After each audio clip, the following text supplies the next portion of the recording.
political trends. My name is David Walalu. So good to be with you as always. Very excited to be here. It's because the nature of the topic we're going to be covering today. I'm going to do a video for you, recorded one later on, but there are some really key information you need to know to put it once again. Big picture, and I'm gonna share a lot with you too. That's why I'm so excited about it. So, first of all, I want to say thank you to all the channel members and supporters. As a matter of fact, I need to give a shout out to a new member by the name of The War in the East. Thank you for becoming a member in support of this channel. And by the way, guys, I'm still holding my end of the bargain because I gave you my word, and my word is my bond. Once we reach 100 members, I will do an exclusive Q&A for you guys. So far we are at about 33, 32, somewhere around that. So if you would like to join the channel's membership there, please do so. And this way, the quickest we get to 100, the earlier I'm going to do the Q&A for you. And for you guys, for those who are first time landing on this channel here, so please make sure to subscribe. That's maybe your way of showing support for this channel. And I truly appreciate you all. I also take this opportunity to thank those who've been. I've noticed some logged in very early. I know it's very late in some parts of the world where you are in the East and so forth. I truly appreciate you staying up to watch this one here. Like I always say, your time means a lot to me. And it will be worth whatever I share with you. It will be worth your time. So anyway, let's talk about well, actually, before I'll do that, I always like to know where you are joining me from. So if you will be kind and just type in, I know there's always a delay for the information come up here, and I'll get back to it later on. So today's topic, what are we going to be talking about today? We're going to be talking about, let me share an image with you guys so you'll see some images I found. You might be laughing at that. Check this out, guys. Hey, you gotta have some sense of humor in life, man. Life is too short. Being serious all the time is not good. Being silly all the time is not good either. So you have to create a balance. But anyway, what we're gonna be talking about today is the trip by the Indian Prime Minister, who is on so-called state visit to the US. So I am going to be asking you two questions. Just to start with, I got a lot of questions, but I'm going to start in with two questions. Oh, we already did this one here. We're going to show this one here, right here at the White House. The two questions which are part of this conversation that I am going to be covering, and this one has to do with the idea of, not an idea, but rather the question straightforward. And please, if you feel like giving your answers, that would be great. Was Prime Minister of India, Narendra Modi, summoned to the White House? I know some might be shocked to hear me saying this. But again, as an analyst, I think outside the box. Was the Prime Minister summoned to the White House? If so, why? Because here's the thing. Why am I asking these questions? Because you have to keep in mind, as we further into the conversation, you keep in mind that the previous administration, I'm sorry, not the previous one, not the Trump administration, but rather the Bush administration banned Narendra Modi from entering the United States because they put a block on his visa. Now Biden is embracing the Prime Minister. Well, is he embracing him, or did he order him or summoned him to the White House? Let me know what you think, because I'm very, very curious to read your answer to this one. So I'm going to take a look quickly here to see. Hangruan, hello to you, man. Good to have you as always. Let me see first of all quickly here. Irvin Garrett from Kentucky. Good to have you. Hong Rong from UK. Alpha Omega from Sinaloa, Mexico. Good to have you. Let me see who else here from. I know it's a different time in certain parts of the world, and it may be too late for some, but uh, I always I like to know where you are joining me from. Greetings from Europe, Athene Wu. Good to have you as always. Ken Schaefer, good to have you. By the way, Ken Schaefer became a member of the channel. Thank you very much, Ken, for your support. Truly appreciate it. Uh, yeah. So the question was he summoned? So that just out of you have to think outside the box, because that's to me a normal question I will ask, thinking about this geopolitically and thinking about it with the key players on the global stage that are now shifting or shaping, not shifting, it's one word, right description, but shaping is the other descriptive word that are shaping the global order. So this is what we're going to be talking about today. Today, guys, I am not going to talk about a health segment because I don't have a lot of time, because there's a lot to cover. And I will do the health segment for you on the weekend when I do a live stream this coming weekend. So let's just take a step back, okay? Let's take a step back and ask the obvious. And what is the obvious question? And the obvious, not a question, but rather a statement. The obvious is that the Prime Minister of India, Narendra Modi, is on many accounts a curious, it's very a curious choice for President Biden to honor him with a state visit. Not just him personally, but him as a country. Because to me, it's a curious choice. You state visit, it's a big deal if you understand the protocol of international diplomacy and so forth. Look no further, and I'll give you a quick example. I wish I had the picture for it, but look no further than the trip of President Xi to Saudi Arabia. I'm sure you've seen. I've did a video on it. Whatever. It's the reception that President Xi received in Riyadh. This is why, to me, it's very a curious choice. So, why? Because Prime Minister Modi's visit comes under description of state visit. But again, now you see why I asked the question earlier. Was he summoned? So if you are summoned, how would you consider it a state visit? But of course, optics. As I always say, in international relations, context matters. It's the context that, or the optics of, we're giving it the title of state visit. But usually a type of visit, state visit that is, it's a type of visit that reflects a major American honor, shall we say, to what we did, for example, with the South Korean, what we did with France, what we did with Japan, because that's what these kind of visits are, because it's tied to power. And this is why it's very, very interesting. What's interesting also is to understand the released statements by the White House prior to Narendra Modi's arrival, because he was here. He's going to be here for, I think, 2 days, because they already yesterday had a private dinner with the president and his wife and so forth. Then the state dinner is tonight.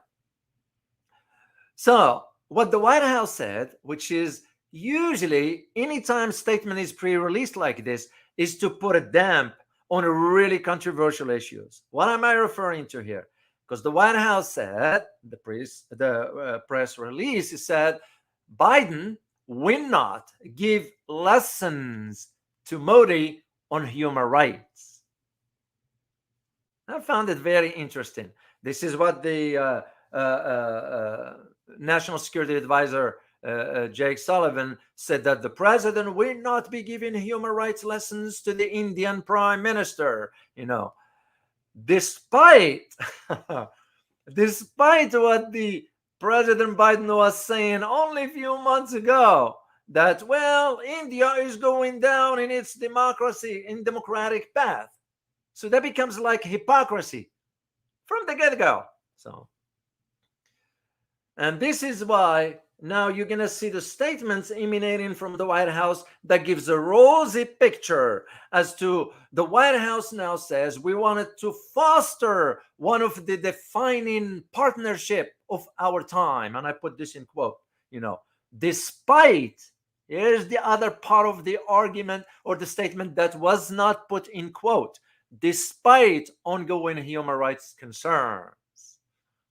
So, and what am I referring to here? And again, I am not pointing fingers at India here. I'm just presenting the facts as I know them to the best of my abilities. And of course, as I always say, I'll let you reach your own conclusions. What I'm going to be sharing with you as I move forward is my insights, my analysis about how I categorize this trip. So human rights groups and political opponents have already accused Modi of stifling dissent and introducing a divisive policies that discriminates against Muslim minority and other minorities, as a matter of fact. So, as a matter of fact, I heard the foreign minister of India, Subrahmanyam Jansakar, saying, or he espoused the worldview, which I see his argument and I concur with it. He espoused the view that in the world there are no allies or friends. They are what we call them friend enemies. He's right to some degree. He's right. It's because in international relations or global affairs or geopolitics, all it matters, and I did say this before, interests. Your strategic interest, those that matter. So if we are to think that maybe Prime Minister Modi was summoned here and he agreed to that because there is an interest for him to agree to that demand or being summoned. We just put in arguments out there, because this trip was not on any schedule based on what I checked. I usually go back about 8 months. I sift through information, especially if it comes down to, it's like what I found out, the press releases of the Foreign Ministry of China regarding the trip of the Anthony Blinken, Secretary of State, back then, because the secretary said that he was supposed to go in February and it was canceled. Well, it was no invitation to begin with. So when I looked, I didn't see any invitation. Usually those are public record.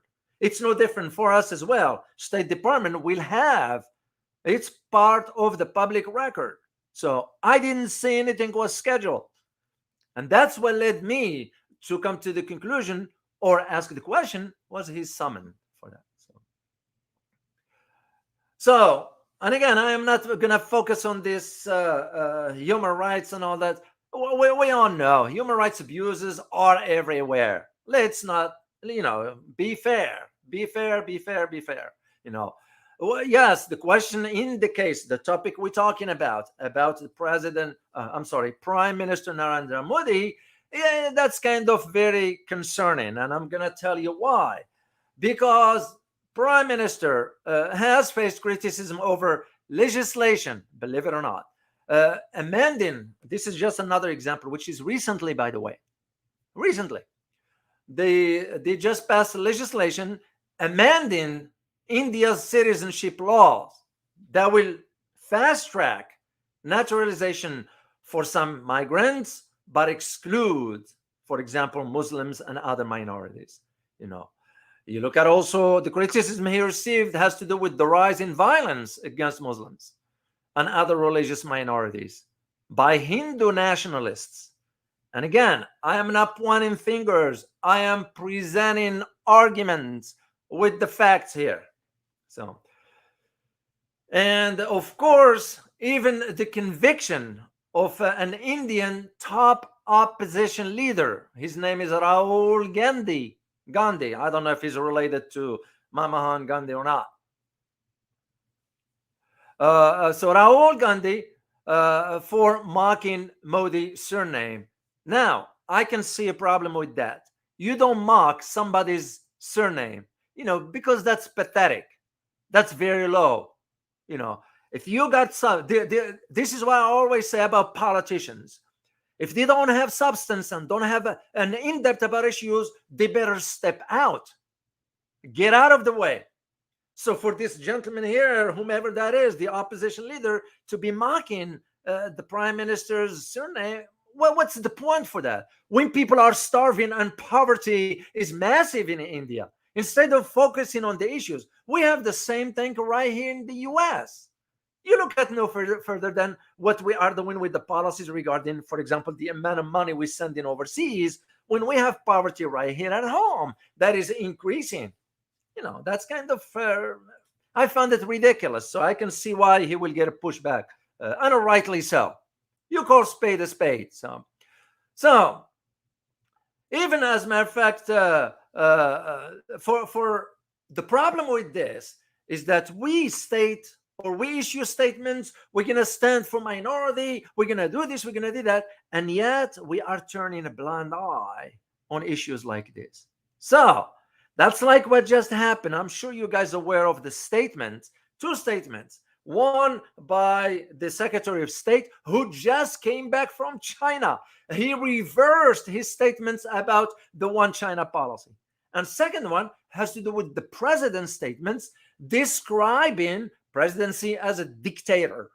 Yeah, you know, that's to me where it gets very perplexing as to, do these politicians really understand what they're saying?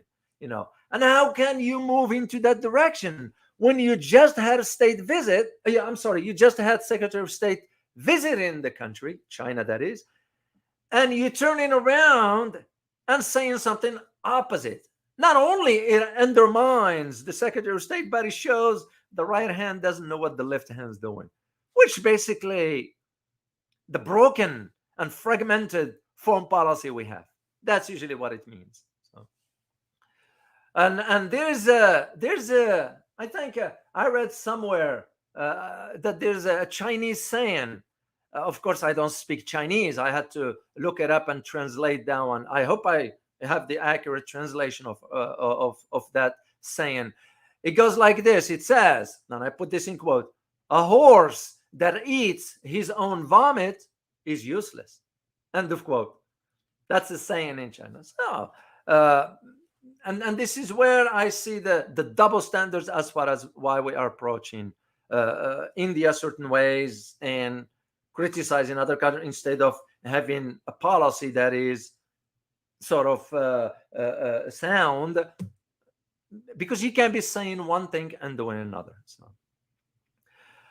And here's what's interesting about this. One of my followers on Twitter, and I'm going to share something he shared with me, that there's a saying in China. Let me put this one for the screen for you guys.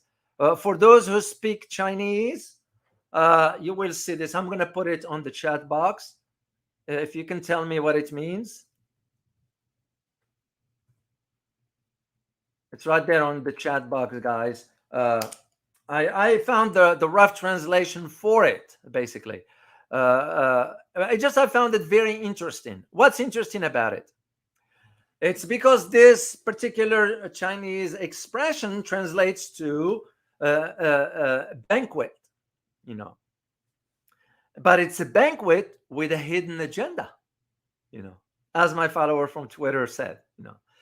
And I did check the history of when this came about. Well, guess where this was originated from in the Chinese history? It was about 206 BCE, before Common Era. That's how far back. And it was between two warlords when the host intended, get this guys, to neutralize his guest during the infamous banquet.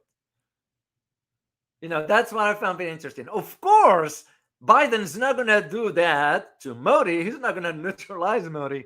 But you can just see, funny how the reflection of history in setting like this. Once again, that's what convinced me to ask the question, was the Prime Minister, Modi that is, summoned to the White House? And you will see why as we move forward. So The other thing that I could see the argument is once again from one of our viewers, Victor Chu. He shared this as well.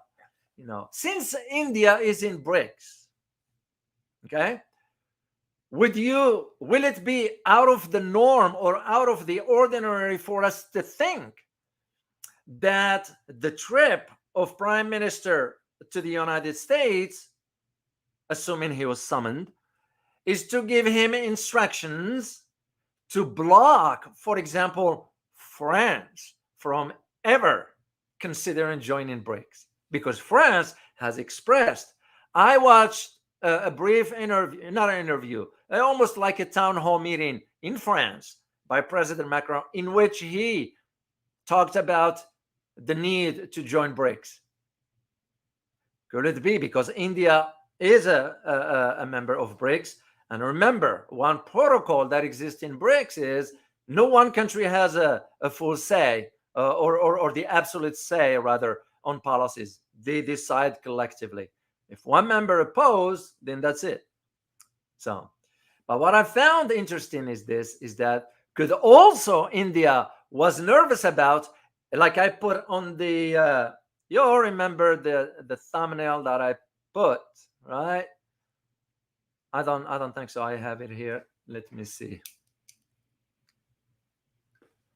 No, I don't have it here. I don't have the thumbnail here. So I have this picture rather of Modi. So basically what I put on that thumbnail is the idea of, by the way, guys, this picture is not recent. This picture is from 2021 when President Modi visited Prime Minister. I'm sorry, not a president. Prime Minister Modi visited the White House.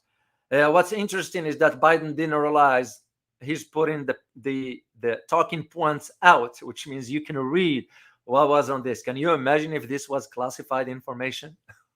That's how Biden doesn't realize sometimes what he's doing. So the idea of what am I tying this to? I'm tying it to one incident, for example, if India refused, because India already said no to when the US tried to pressure it to not buy energy from Russia. But India stood its ground. You kind of admire them for that. So, but we do have an incident, or there is an incident rather, historically, and it happened with Indonesia. Why? Because Indonesia, as one of our viewers shared with me here, that when it was planning on buying the Su-35 from Russia, we pressured them. We pressured the Indonesia not to do so. So they end up canceling because it was out of fear of sanctions. And what did they end up buying? They agreed to buy the F-15EX from the US. So that's logical argument, because that's the way I see it. So could India be thinking in those terms? Because India is not going to agree, assuming it was summoned, if there is something, we're going to have to give them something, It will be more than just dinner, of course, Dinner, by the way, we are paying for it. It's taxpayers. So I would not do that, because there's no need for me to pay for Prime Minister dinner. Straightforward. It's because we got more pressing issues to deal with than spend the money on private dinner or whatever. So that's, to me, it's protocol, I understand, but there's no need for it at this time. So now here is the big question, or the elephant in the room, as we say. What could it be really at the heart of this trip, in your opinion? If you can just answer that in one word, just what do you think is at the heart of this trip? Let me take a look, see at your answers, if you have put some there. Like I always say, guys, it takes a while for it to show up here. Here, I'm just seeing you guys. Coach Ahoy from Malaysia, good to have you. Alba back from Canada. KRT from St. Louis. It takes a while for this to show up here, guys, but that's okay. So what do you think the secret really to this trip? If we go with the assumption that he was summoned, And again, I'm just thinking outside the box, because that's, as an analyst, that's how I think. I have to think about that. So, and I'm gonna have to keep going here because it takes forever for the answer to show up here. So basically, could be the secret is China. You know what I mean by that, right?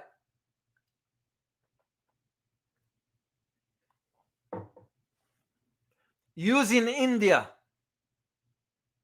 as part of the so-called containment policy, even though, as geopolitical analysts, I say there is no containment. And even if we try, it's already showing signs of failure. We couldn't. Look just what's happening right now, which, by the way, the media is not talking in details. I'm considering doing a video on it. The microchip, believe it or not, is not being reported aggressively here. We're running into some serious issues now. Why? Because China, we wanted to shut the door. China went ahead and start building its own. So this is the secret, in my opinion, as to why Prime Minister, there are two, as a matter of fact. We'll start with this one first here. And why? Is because we wanted to so-called contain China, which we can anyway.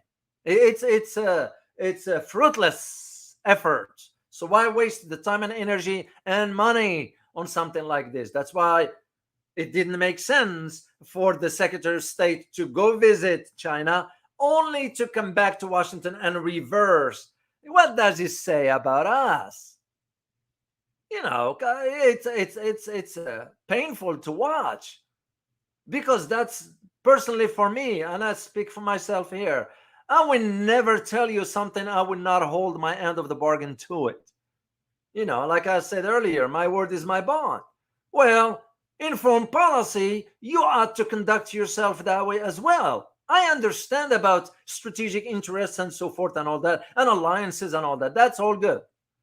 But also, you can't be flip-flopping like this. And that's, again, is the purpose for us, by inviting Prime Minister Modi and offer him a dinner, are we planning on flipping him out? We want to flip India, basically? Is that what we want? Is that what the aim? Is that what the objective? So, and like I said earlier, you have to think in terms of the big picture. And there is another big picture. I'm going to get into it. But for now, think about it in BRICS terms. What's expected from BRICS is the enlargement. You got about 24 countries lined up. 24. I mean, France. I mean, just think about it. Take a step back and think about that. At the heart of the Western, what I'm calling it, Western world, France, with all its history and so forth in Europe and all that, and its relationship, the transatlantic relations and so forth. And yet, he wants to be part of BRICS.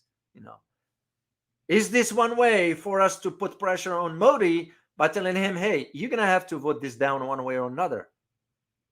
I might even go as far as saying, maybe it will be in a conversation like when, let me pull up this picture, because it might reflect, no. Yeah, right here, this picture. It might reflect what I was about to say. Either you toe the line or else. So that's how I see it. But because there is another thing we have to consider. And again, I'm just bringing things out there. You have to understand the Indian society, its history, how we went through, for how long it was colonized, and how long it was serving the British monarchy. So it became in the psychic of the nation that there is always a master. I know some individuals from India may be watching this, and they'll kind of disagree with me on this, and I respect your opinion. I respect, for as long as it is respectful, because I will not tolerate nonsense, no matter what. So, but if there is a valid argument, I respect it. You can disagree with me, of course, but the way I understand it, knowing what I know a little bit about the history of India and the travel that I did in that part of the world, the mindset, how it is, Could it be also that the moment we go again with the assumption that Prime Minister was summoned, he obliged, because that's what you do towards your master? And again, I'm just thinking out loud here. Don't get me wrong. India is also shrewd to think about its own interest, assuming they will take stand. Because I did see them making this big mistake in 2017 or 18, that is, when we pulled out of the GCPOA, the Joint Comprehensive Plan of Action regarding the Iran nuclear deal. After we reached a deal with Iran, the P5+1, the 5 permanent members of the UN Security Council, France, UK, US, China, and Russia, plus Germany, all of a sudden, when we pulled out of that unilaterally, by the way, which what the former President Trump did, which was, I don't know who was advising him on this, but I can tell, as one who worked inside Washington, I understand how the system works. He wasn't the administration. He was entities, or they were entities from behind the scene, putting the pressure. You need to withdraw from that GCPOA. And what did we do first? What was the first line of business order of business? Is that we pressured India to stop importing oil from Iran, because it was importing oil, and India obliged. That's what I'm saying. Could it be now because the BRICS, not only on France, but also Russia? Because if you look behind, and again, what the media is saying, this is what prompted me to come on the air and do this right away, because you need to know head on. And first of all, right away, before you start seeing articles or hearing statements or watching video, whatever, you need to understand what the media is not disclosing is that President Biden dispatched both the National Security Advisor, Jake Sullivan, who is, by the way, not qualified for that position, and the Assistant Secretary of State, none other than Victoria Nuland, who is another one who is not even qualified. It's a disaster for American foreign policy. Look no further than what's going on in Ukraine. So what happened? It's to convince, why President Biden dispatched them, is to convince war skeptics from BRICS to turn against Russia. So could the United States, be wanting to use India as a vessel for that? What do you think? And here is what makes it even convincing for me. Again, I look for, when I read statements, you have to put that geopolitical analyst hat, assuming you know what you're looking for.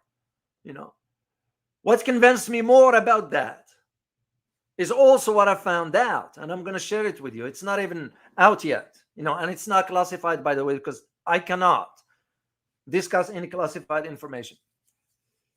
Is that U.S. National Security Advisor will be flying soon to Denmark. As a matter of fact, it's coming up this weekend. He will be flying out to Denmark. Why?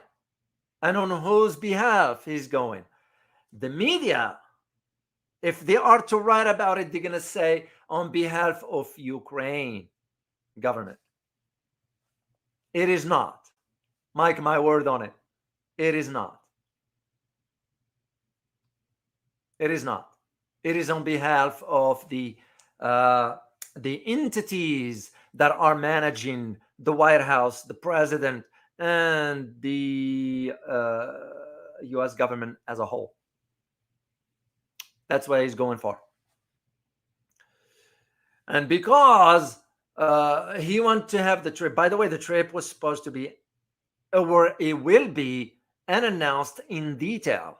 Yes, you can, because it becomes any trip, when you are a high-ranking officer or official, rather, in U.S. government, every trip you make, it goes on a record inside because Congress has to be aware of certain things and all that stuff, and that just part is going to become later on part of the public record, But the detail of it will not, because all you can do is stamp classification on it, and that's it.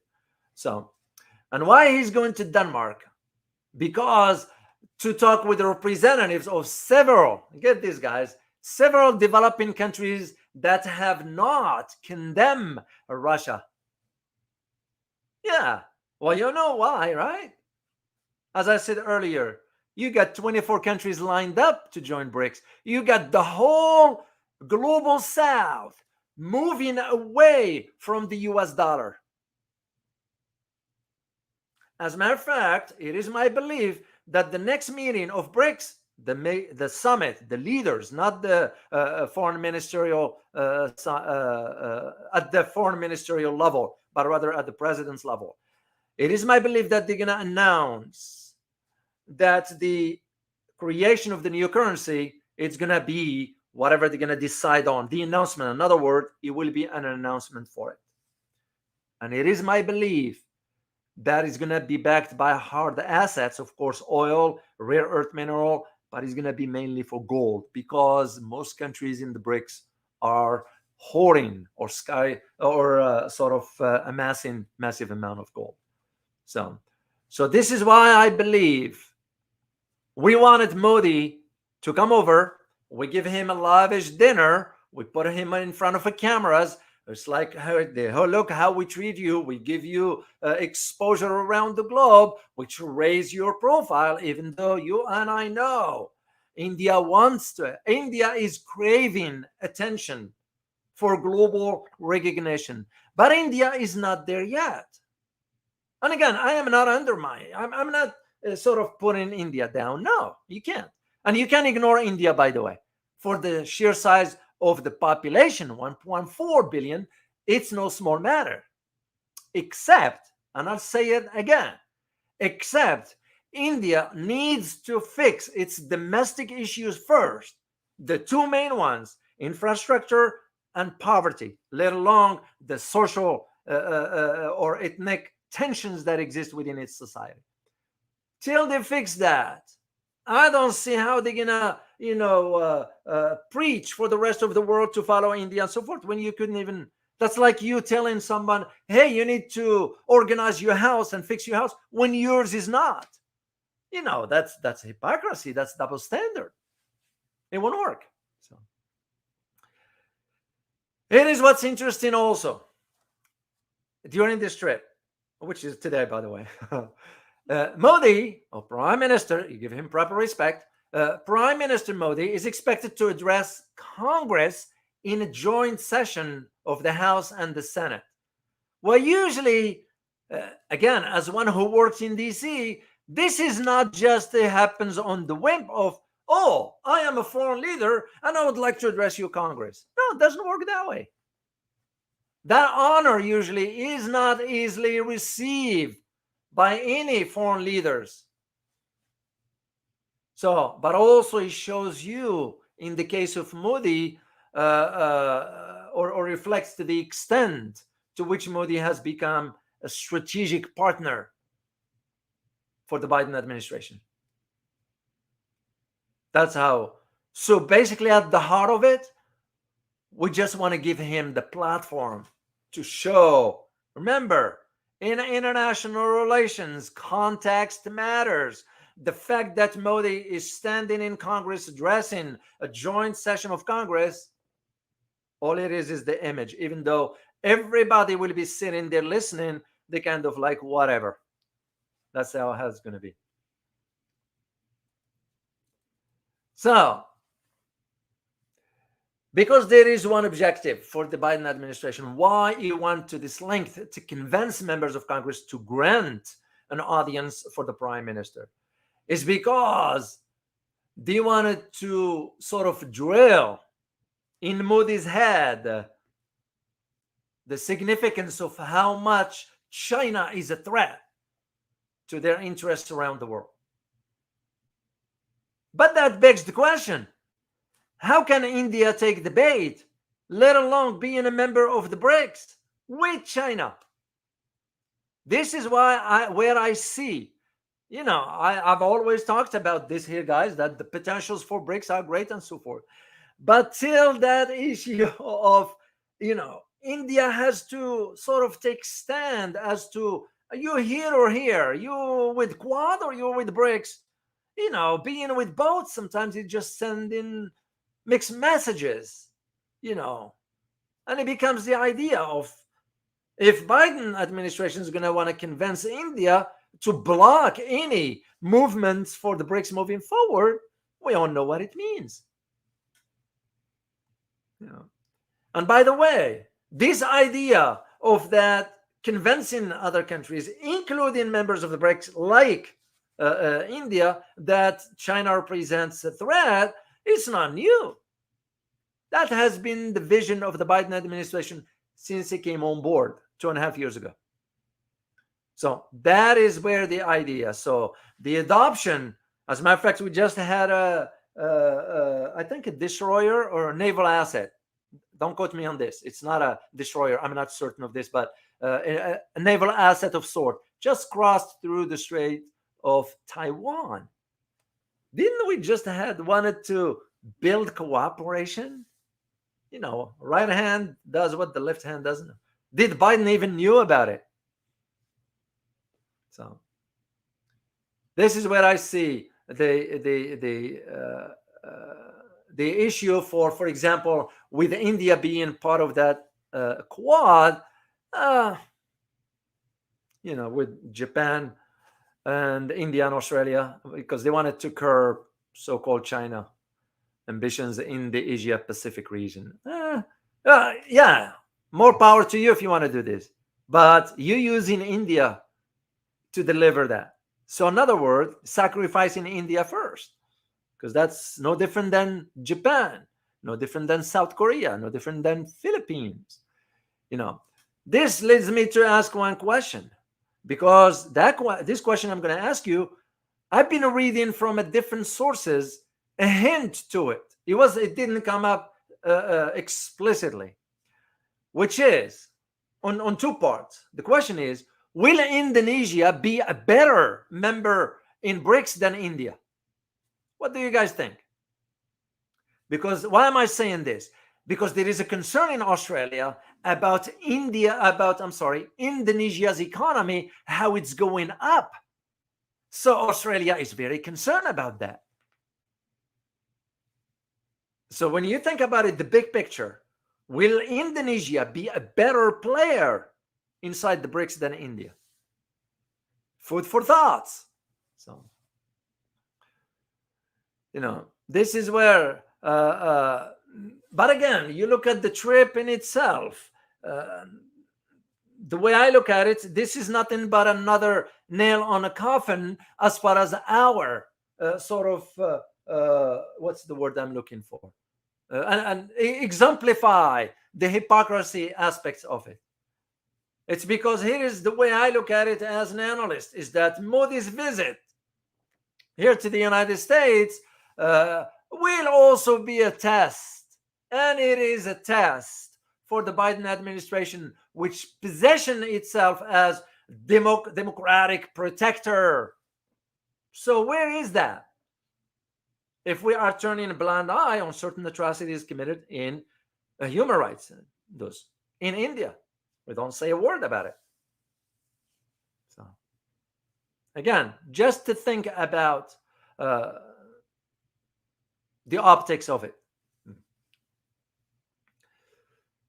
It's because the Modi's ruling party, Prime Minister Modi's, that is ruling party, Bharatiya Janata Party, the BJP, has come under scrutiny from right groups and opposition lawmakers. Yeah, it's been going on for a while, but again, I'm not focusing on this because that's not to me the key for how I see the big picture. I always think about the big picture. Yes, human rights needs to be addressed, whatever. It just to avoid that double standard. We only advocate for human rights when it is convenient for us. When it matters, we couldn't. This is what I say always: watch what people do, not what they say. What people say versus what they do are two opposite ends. So here is the question that I told you I will ask you later on, and you can leave me an answer here on chat box and I'll take a look at it. Will India switch sides, especially when it comes to Russia? What do you guys think? Will India, just by having this dinner, we provide dinner for Mr. Modi, will this be enough for India to switch sides, especially when it comes down to Russia? So, because mind you have to again think about history. India's relationship with Russia goes way back to the era of the Soviet Union. And it's considered, at least all the literature that I read about that, especially when I wrote the book about Russia, I had to look into that. I think I did a section in the book about India's relations with Russia. I had to detail that because it's very important to understand it. So, what I was going to say is that history is solid. Most Americans, most of us do not know that.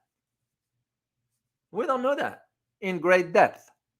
That's no different than other Asian cultures, for example. We don't know much about.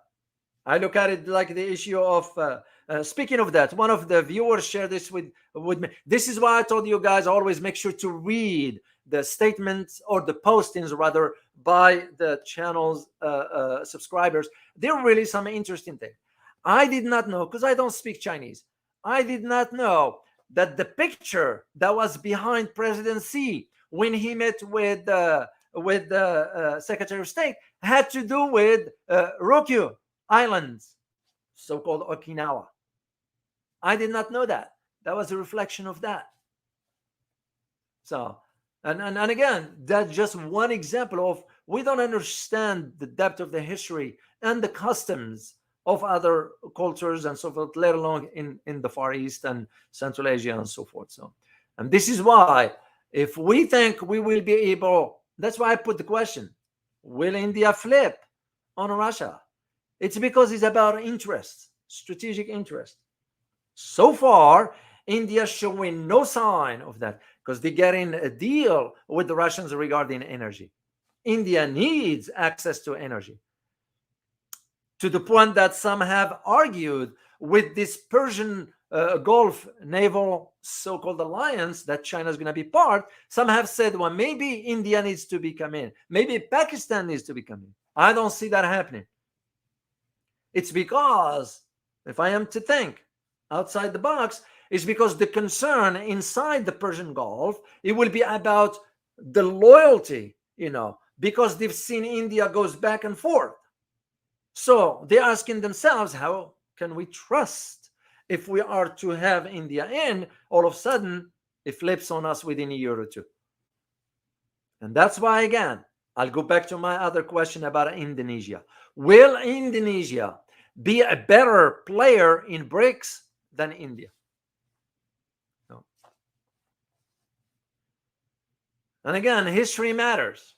So it's because we can't assume just because we have access to money, funding through printing anyway, it's through debt. This is what concerns me the most about my fellow Americans, that some of them do not even understand what lies ahead financially. They have no concept, no idea that you can only be printing so much. At some point, the value of that dollar is going to go. I'm seeing more and more the trend and directions towards the gold, which tells me that if BRICS, or when BRICS, not if, but when BRICS announce its currency that's going to be using for, they didn't say for bilateral trade, but rather for global trade. What do you think is going to do to the US dollar? US dollar has already dropped from the around 78% to 72 to now 48. The Chinese yuan is moving up gradually. Does China wants to internationalize its currency? Maybe, maybe not. I'm going to be releasing a video about that one. Just be on the lookout for that video, guys. It's worth listening. It's an analysis that I did briefly, and I did it for a company that reached out to me because they wanted to have geopolitical insights regarding the gold and the monetary aspects that impacts geopolitics. So be on the lookout for it. So my point in all this is that most of us Americans do not understand. We're thinking that the dollar is going to always be at the top. No, it's a cycle. It's cyclical. British Empire, we're thinking at some point they're going to be forever sitting on the throne of the world. When that era gone, yeah, when they left India, they took all the gold. They stole the gold from Venezuela because they're holding the gold in their central bank, which is not right. UK government needs to do the right thing, but I'm assuming, I'm preaching choir here. So if UK would have done the right thing, they would have done it way back. So they should return the gold that belongs to its rightful owners. That's the way I look at it. They need to return the stuff to African countries. It's no different than France. It's no different than Dutch. It's no different than Belgium. It's no different than Germany. Yeah, they need to return things that belong to their rightful owner. So, and it's no different for us here, what we've done to the indigenous people. Canada, what it did to its indigenous people. Australia, what it did to its indigenous people. So, history. There is a reason why history is important. So, now here's the bigger picture.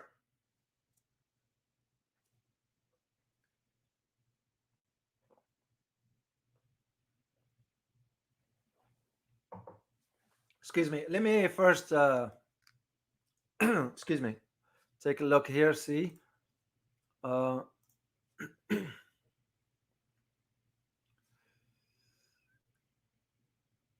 Okay. I'm just trying to see if anybody. Athin Wu, thank you so much.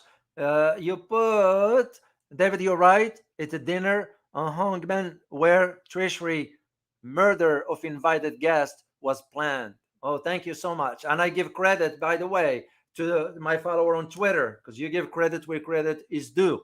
That's the right thing to do. So it's an eye opener because I am in, as I say this before, in process of writing the book about China, and I didn't go back that far. I'll admit it. Let me see. Actually, I'm gonna get the name here because it's the right thing to do.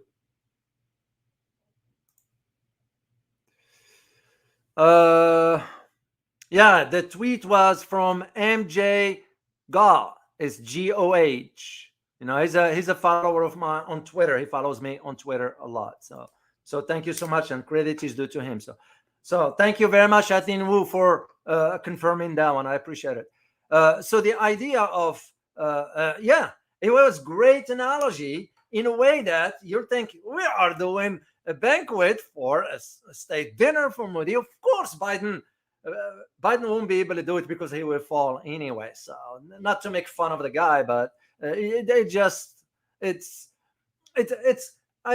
frustrates me. It frustrates me. I get frustrated with not seeing the clear picture of how foreign policy ought to be, how it ought to be structured. You have to have some cohesiveness into how you approach certain hot issue, global ones, that is. Invitations and all that are great and all that, but how much will it serve? When you couldn't get to the heart of the matter with the countries that matter.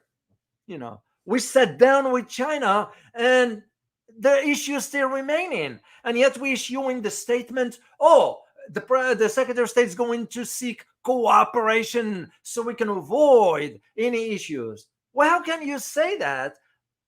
And only when you fly back, you're going back on your word. That just doesn't bode well. Doesn't bode well. And again, I've been convinced since my days in Washington that because I was a part of that, part of how that foreign policy. It's a structural thing, As a former military, there is something we call chain of command. It's just the way it is. You maintain that protocol in the military and all that, but you're seeing the policies. You're trying to approach it in a way by telling the boss, sir, you might want to reconsider this approach because A, B, and C. Basically, you don't want to tell him straightforward, you're wrong, because the protocol doesn't work that way. Then when you start to realize, no, there is no way for them to even see the reality for what it is, you say to yourself, I don't want to be part of this anymore. So what you end up doing is you end up advising other governments, advising companies, becoming a consultant, and just be free. And even with that, when somebody reach out to me for either consulting or whatever, I'll put the dots on the letter from the get-go. You will not expect me to tell you what you want to hear. Once I gather my data, once I gather the evidence, whatever I'm looking at, once I reach out to whatever I need to, whomever I need to reach out to and get the big picture, I'm going to provide you my analysis based on how I see things going, not what you want to hear, because you are paying me for this $100,000 job, whatever that is. Because it frees me up. It frees me up completely. I don't have to worry about it, because I will know who wants honesty and straightforwardness and who wants me just to say what they want to hear. And if I find out that's the latter, I'll say, thank you very much. I'm not interested, because my credibility is in line. I worked hard to be what I am. So, all right. Okay, let me go back to the big picture as I was talking about earlier. So, let me see my note here, because as I said earlier, there's a lot to cover on this. That's why I'm going to do a video for you. If you want me guys to do a video, just let me know in the comment section. I'd be happy to do a video for you. So be on the lookout for, actually, I don't have it yet from my editor, which, by the way, I express my sincere thanks to my editor for putting the stuff together for me. So I'm going to do a live stream on this topic that you're going to be seeing on a video. It's a very, very interesting, important, and again, it ties to the big picture. So to go back to India. So here is where I see India. If I were hypothetically advising Prime Minister, I'm sure he has qualified individuals who are advising him. I can say much to that because I am not there. But if I were to advise President Modi, Prime Minister, they don't have president. They do have president, but it's the Prime Minister that care for the government. I will tell him, sir, you need to think about the big picture. Yeah, it's nice you get the invitation from the White House. It's nice you got a picture with the President of the United States and all that. It's nice you get to speak on the floor of Congress, addressing joint session, which, by the way, a keyword there, joint session. Usually one party could boycott that and will be bad. So that tells you right there, because who was behind all this? Who do you think was behind it? Let me ask you that question. Who do you think was behind really pushing for Prime Minister to be on Congress, addressing joint session? Let me see if you guys can think outside the box. This might surprise you.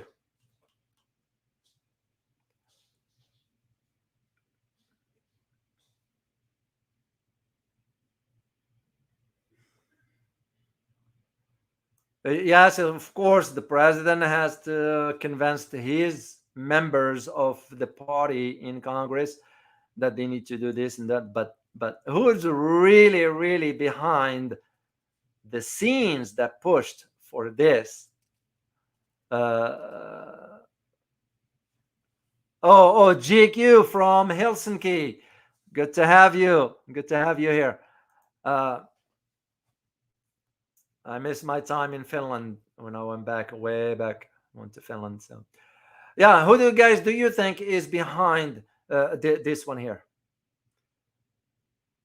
Yeah, it takes a while for this to come up here, guys. So I'm gonna have move on here because I can't take too much time, your time.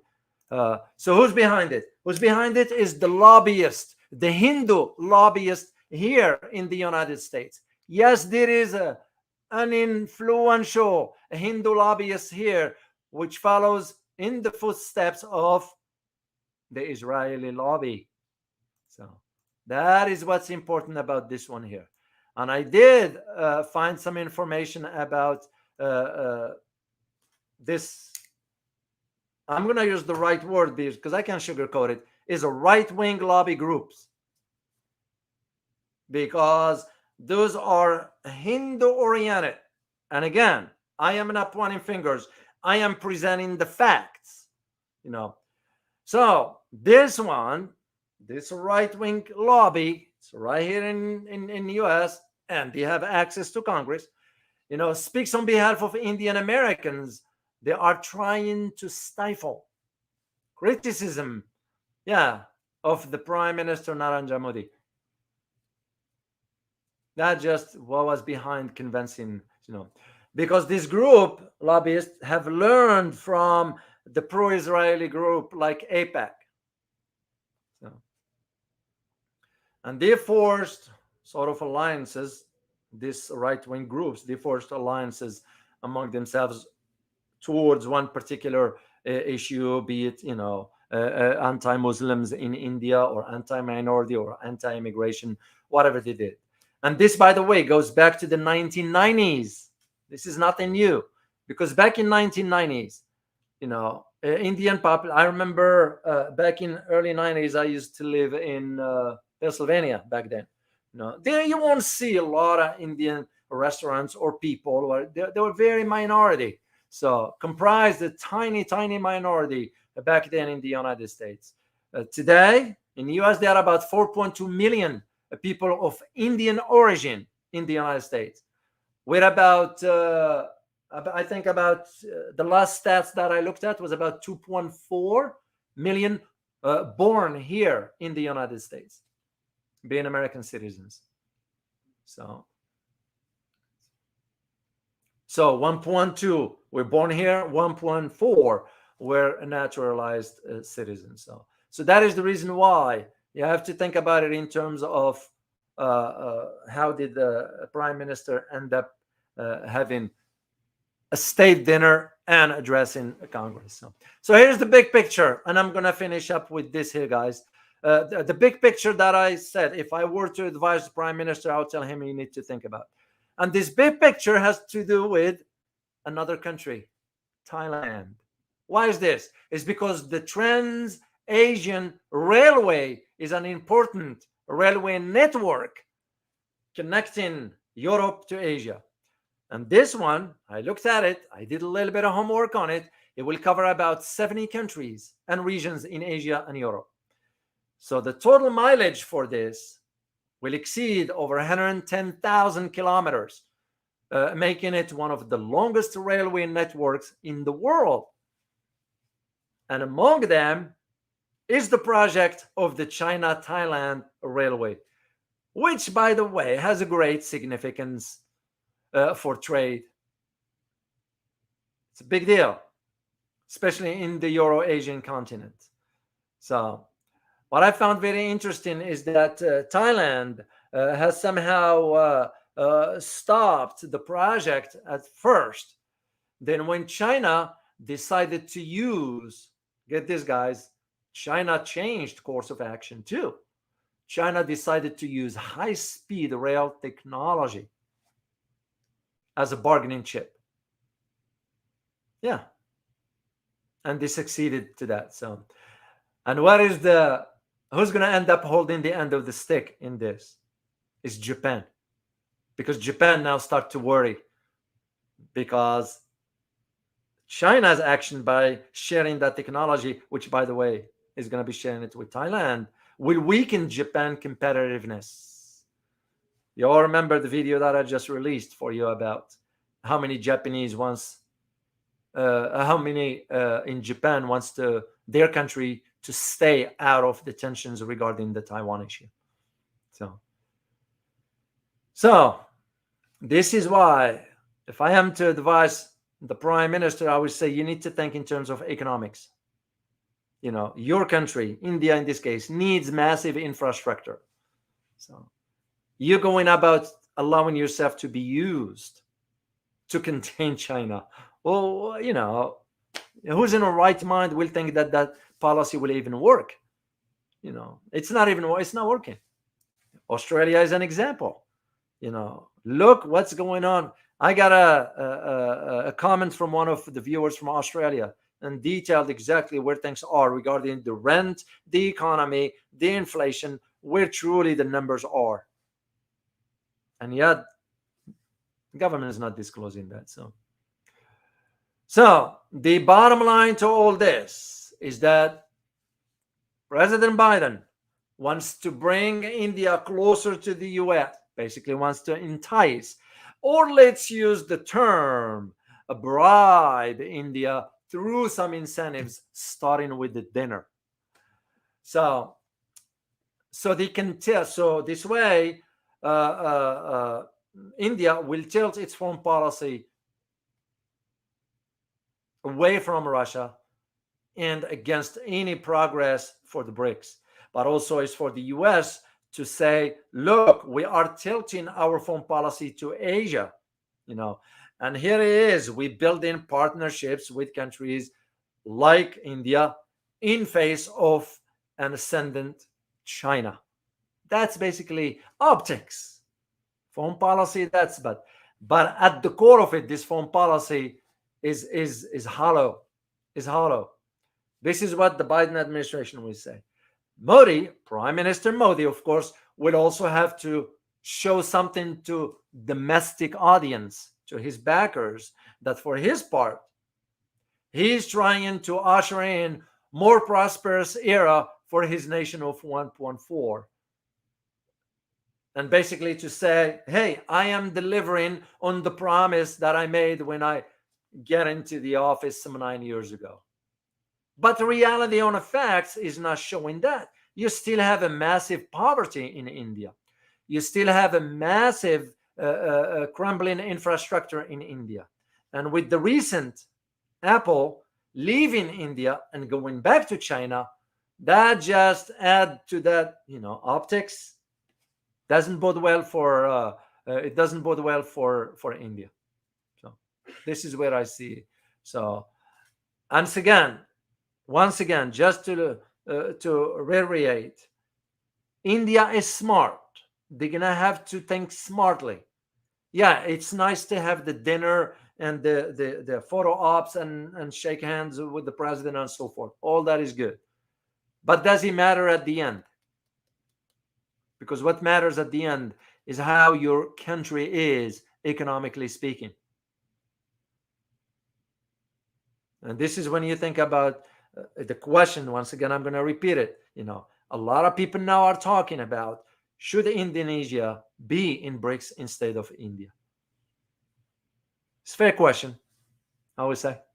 So, all right, guys, let me see where you are joining me from. I'm going to take one question or two, and I am going to get off, go there, some other stuff. Basically prepare for because it takes me time to do the research, guys, to come on the air and share the information with you. That's same thing for the videos. It takes me a while. That's why I'm hoping to grow this channel. Without your help, it's not going to move. So that's the bottom line to it. So, and again, because I don't talk about kitty cats playing. So, all right, let me see here from the top. I'm going to start all the way and see where are you joining me from. And at the same time, see if there are any questions there.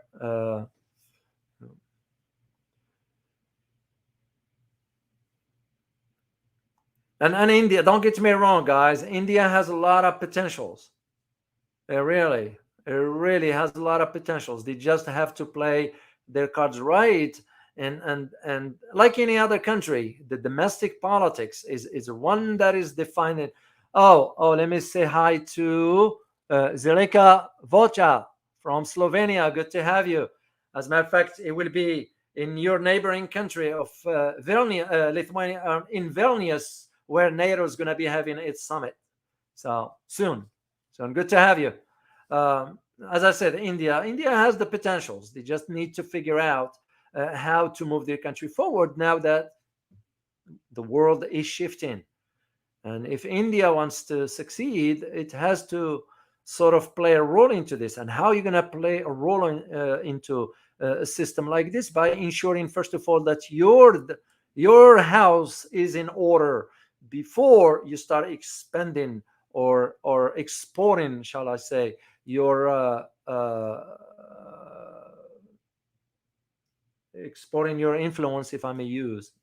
India still have a long way to go. There is no bone about it. Let's not sugarcoat it. Yeah, India can be calling for a global role when its domestic affairs are not in order. That's just the bottom line to it. Its economy is not where it needs to be, economically speaking. You take China, you take India. Come on, it's reality. So, but if they can get on the journey or the path for starting to do this, this is where I see why can't you put differences aside and work with other countries like China in this case and get infrastructure done. So why did India will have to go and kick Huawei out of India because he was pressured by the US? This is what the Europeans now are finding out. So those are just some examples that I'm sharing with you here. So okay, where I am gonna see here. So I'm scrolling down, guys. It's a lot of statements, and I can't tell which one is which here. That's why I'm looking at. And this is one thing why I wanted, if you interested, so just join the channel. We'll reach that 100, and I will be doing a Q&A session. I will not talk about topics, but I will answer your questions. So, and I'll do it for the first 100 members in the channel. So if you feel like doing that one, so that will be great.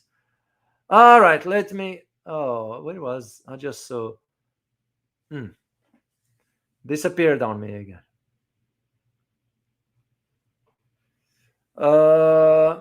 And on Saturday, I will be doing another, as I said, a live stream about, I'm not going to tell you yet. I'm going to wait.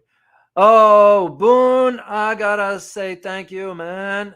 I appreciate it. Boone, I remember him since it started on both channels, the other one and this one here.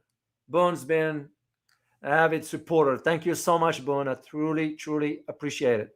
And by the way, this is why I say, Boone sometimes posts his comments were very, very, very insightful stuff to read. I read them and I learn from them, by the way. So, and of course, if I am to use something, I'll ask permission from the owner of that particular statement. Thank you so much, Boone. Truly appreciate it. All right, let me see here. Hi, Jack. Good to see you, Jack. Hi, Joanna. Good to see you. Okay, guys, I don't see any here. So I'm going to have to get off here because I'm on schedule, believe it or not. So once again, guys, I just want you to put this within the bigger context here. The whole invitation, again, was it an invitation or was Prime Minister Modi summoned? So you reach your own conclusions based on what I shared with you, but also based on what you're going to be reading soon, because it's going to be coming out, statements and so forth. So, well, I hope you'll find this very informative. And as always, remember, geopolitics impact your daily life in more ways than one. Till next time, guys. Bye-bye.